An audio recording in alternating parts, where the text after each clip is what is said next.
I wanted to ask you, Secretary, about a decision that came out of the TSA. Administrator Pistol had suggested that there would be a policy change that was actually going to be implemented today that would allow passengers to carry certain knives through checkpoints and then onto planes. I think all of us spend a fair amount of time on airplanes, and I will tell you, I have been buttonholed by no fewer than dozens and dozens of flight attendants that are saying, what is going on? There's enough anxiety already in the air and what's happening within our country. Please don't make us feel more vulnerable as we are flying around. I think it's fair to say that this is a pretty controversial policy change. As I say, the administrator was set, the policy was supposed to go into place today. Last night there was a memo that came out from the administrator, and he says he's going to incorporate the input from the Aviation Security Advisory Committee and to continue training requirements nationwide. The question that I would like to ask you is the TSA actually revisiting this proposed policy? And if so, what will that reassessment policy entail? Or are they just delaying rolling this out until perhaps there's a more opportune time to do so? I think the nation is understandably nervous after the events, the tragedy in Boston. Where are we going with this? And can you just give me a better sense as to what we might expect? Well, I think in my conversations with the administrator, what the delay is intended to do is to provide a greater opportunity to provide classified briefings to different stakeholder or groups that belong to the Aviation Sector Advisory Council, which includes flight attendants and pilots, among others. And that is underway right now. I will share with you my own view, having looked at the situation, and it's this: risk-based means risk-based, and little knives are not and have not been a risk where they are allowed on planes in the international environment.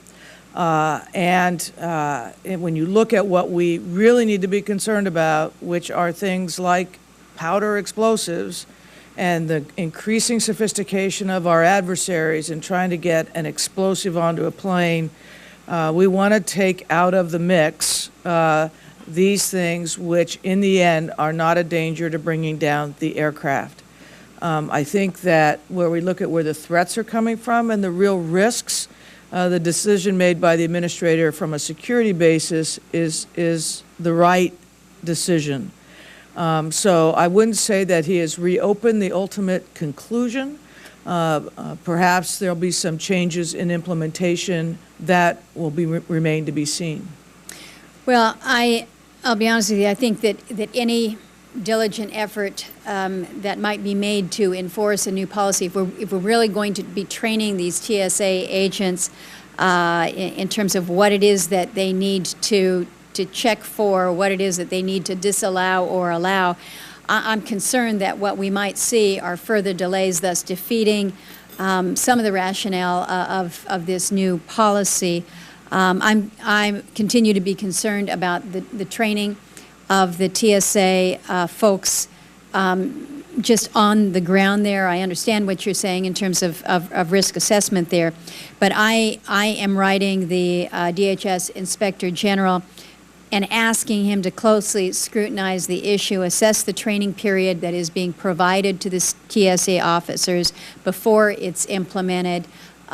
This week, America is waking up to the fact that if we're traveling through seemingly any airport in the United States, we are to anticipate delays because of decisions made out of the FAA. Folks aren't any too happy with that if they feel that there has been this change in policy where TSA officers are not appropriately trained, and that causes further delay. it just adds to some of the chaos that is seemingly coming our way with travel. So I just put you on notice as to where I'm coming from on this issue. I certainly understand the rationale as you have laid out, but again, I'm concerned about what our TSA agents might be offered in terms of training and how it might be implemented. Thank you, Senator. Senator Moran, go ahead. If I might, Senator, and I don't know if the Inspector General is the one to review training ahead of time. I just don't know the answer to that, but we want to make sure that there is education, preparation, and training as uniform through the system as we can make it. And so I think that's one of the reasons the administrator said, let's take a pause here and make sure it's done right. With respect to travel in general, having been someone who said sequester in the end will affect travel, you know, I'm not responsible. FAA is not in our shop, but, you know, sequester has real impacts, and that's really where the public will see it most immediately, ultimately, will be in travel. Well, and some of us have suggested that the FAA could have found some other means to control their costs, but again, that's not your shop, and I'm not going to put that on your shoulders.